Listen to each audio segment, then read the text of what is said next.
Assalamualaikum warahmatullahi wabarakatuh. Nama saya Nida Dusturia dari kelas 9D nomor absen 24. Hari ini saya akan mempresentasikan tentang Medan Area dan Bandung Lautan Api.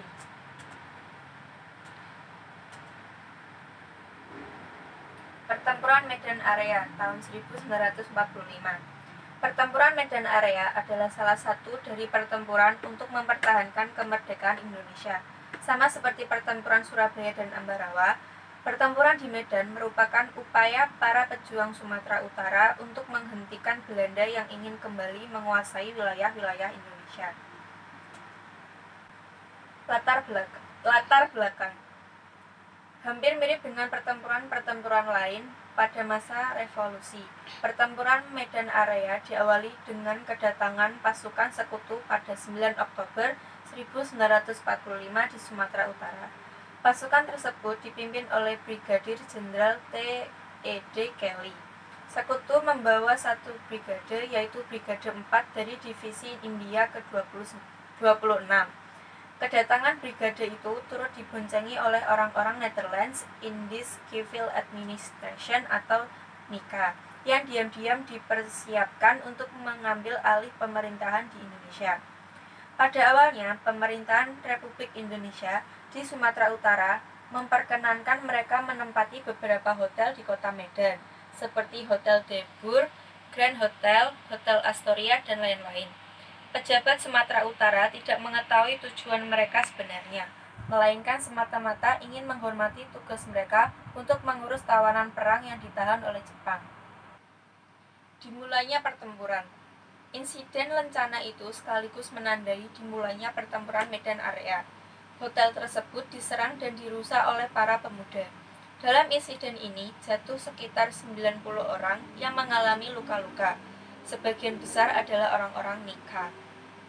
Insiden tersebut kemudian menjalar di beberapa kota lainnya seperti Pematang Siantar dan Brastagi. Sebagaimana di kota-kota lain di Indonesia, Inggris memulai aksinya untuk memperlemah kekuatan para pejuang dengan melakukan intimidasi melalui pamflet kepada bangsa Indonesia agar menyerahkan senjata mereka kepada sekutu. Usaha yang sedemikian rupa juga dilakukan oleh Brigadir Jenderal T.E.D. Kelly terhadap pemuda Medan pada tanggal 18 Oktober 1945. Sejak saat itu pula, pasukan sekutu dan NICA mulai melakukan aksi-aksi teror di kota Medan. Di sisi lain, akibat permusuhan dengan kalangan muda, patroli Inggris keluar kota tidak pernah merasa aman. Keselamatan mereka tidak dijamin oleh pemerintah Republik Indonesia. Bertambahnya korban di pihak Inggris menyebabkan mereka memperkuat kedudukannya dan menentukan sendiri secara sepihak batas kekuasaan.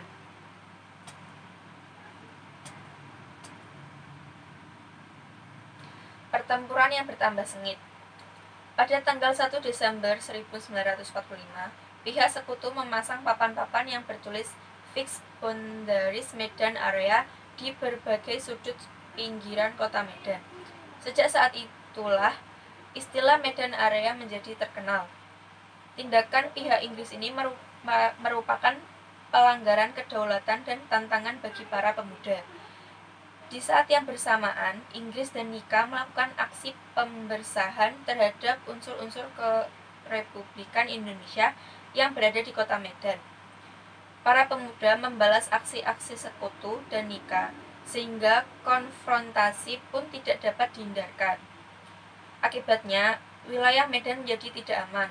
Setiap usaha pengusiran dibalas dengan pengepungan, bahkan seringkali terjadi pertempuran senjata.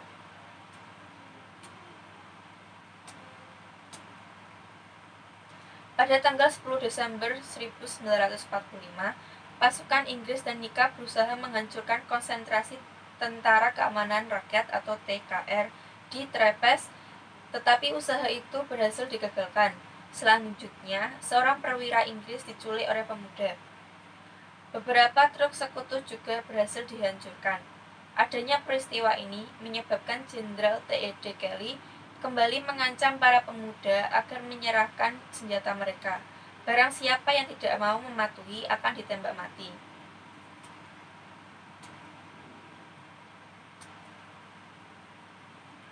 Pada bulan April 1946, tentara Inggris mulai berusaha mendesak pemerintah Indonesia di Medan untuk keluar kota. Gubernur Makras Divisi TKR, Wali Kota Indonesia, akhirnya dipindahkan ke Pematang Siantar. Dengan demikian, Inggris berhasil menguasai kota Medan. Tanpa adanya komando kesatuan, mustahil dapat melakukan serangan efektif terhadap kedudukan pasukan Inggris dan Nika. Pada tanggal 10 Agustus 1945 di Tebing Tinggi diadakan suatu pertempuran antar komando-komando pasukan yang berjuang di Medan Area. Pertemuan itu memutuskan untuk membentuk satu komando yang bernama Komando Resimen Laskar Rakyat Medan Area yang dibagi atas 4 sektor, dan setiap sektor dibagi atas 4 subsektor. Setiap sektor berkekuatan 1 batalion. Markas komando ini berkedudukan di Sudim Mengerti Terpes. Di bawah komando barulah itu kemudian di Medan Area diteruskan. Pertempuran Bandung Lautan Api pada tahun 1946.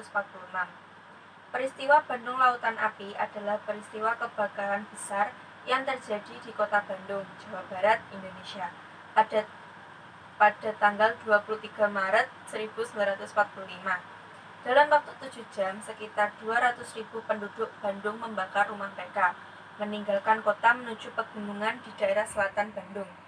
Hal ini dilakukan untuk mencegah tentara sekutu dan tentara Nika Belanda untuk mendapatkan penggunaan kota Bandung sebagai markas strategis militer dalam Perang Kemerdekaan Indonesia.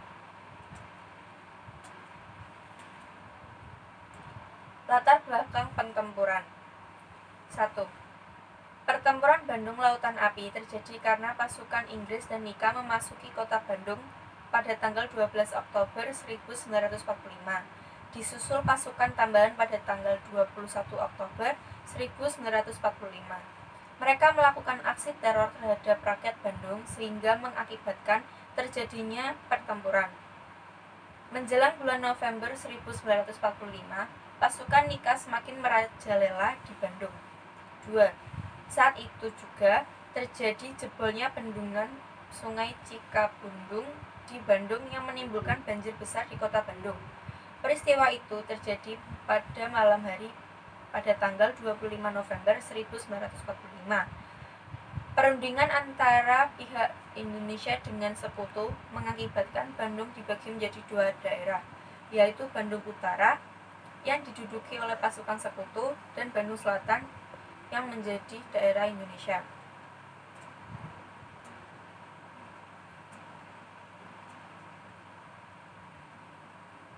Proses pertempuran Bandung Lautan Api. Pasukan Nika dan Inggris memiliki Brigade McDonald tiba di Bandung pada tanggal 12 Oktober 1945. Mereka ingin kembali menjajah Indonesia dengan menuntut agar semua senjata api di tangan penduduk, kecuali TNI dan polisi, diserahkan kepada mereka. Akibatnya, bentrokan tidak dapat dihindari. Malam tanggal 24 November 1945, TRI dan badan-badan perjuangan lainnya melakukan penyerangan terhadap Inggris di bagian utara Bandung, termasuk Hotel Homan dan Hotel Krieger yang digunakan sebagai markas.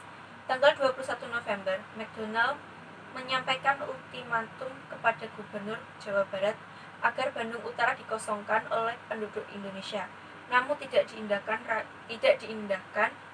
rakyat Bandung. Malam tanggal 25 November 1945, di Bandung terjadi jebolnya bendungan Sungai Cikapundung yang menimbulkan bencana banjir besar. Peristiwa ini dikaitkan dengan Nika yang melakukan teror, yang menyebabkan munculnya aksi pembalasan dari rakyat. Terjadinya insiden baku tembak antara pasukan sekutu dan pejuang Republik Indonesia. Karena kalah persenjataan, tentara Republik Indonesia akhirnya akhirnya tidak berhasil mempertahankan Bandung Utara. Penyebab terjadinya pertempuran. Di Bandung, pertempuran diawali oleh usaha para pemuda yang merebut pangkalan udara Ardir dan pabrik senjata bekas artileri konstruksi Wilkel atau ACW, sekarang Pindad.